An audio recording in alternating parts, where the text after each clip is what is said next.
I was speaking to a group of business leaders, about 800 leaders in Kuala Lumpur a number of years ago, and they represented 8,000 that we had at a convention where I was speaking a little bit later, and I was talking to these leaders about forgiveness as a foundation for being leaders. After I got done, I brought the leader up right next to me, and I said, well, does this stuff apply to you guys? And he goes, oh yeah, man, it really, man, we need all of this, everything you shared. I said, well, great. I said, how about you personally? Did anything stand out?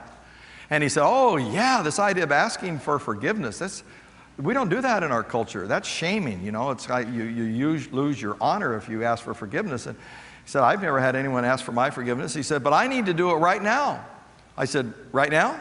Right here? He goes, yeah. So I said, okay, go for it. So he calls a guy, Kamal. He says, Kamal, and he's reading from his notes. He said, when we started this business, he said, I stole some of your people. He said, I was wrong to have done that. Now I realize how wrong it was. And I've never told you that before. And he said, I'm sorry I did that and caused you to feel embarrassment and hurt, and not to mention lost a lot of money and reputation and everything else. And he said, I'm going to work hard not to ever do this again. And then he said, Ron, I can't read in the fourth thing. What do I say? I say, just say, will you forgive me and shut up? So I looked at him and said, will you forgive me and shut up? I said, no, you don't say shut up. I said, you just say, will you forgive me, and then you shut up. Got it.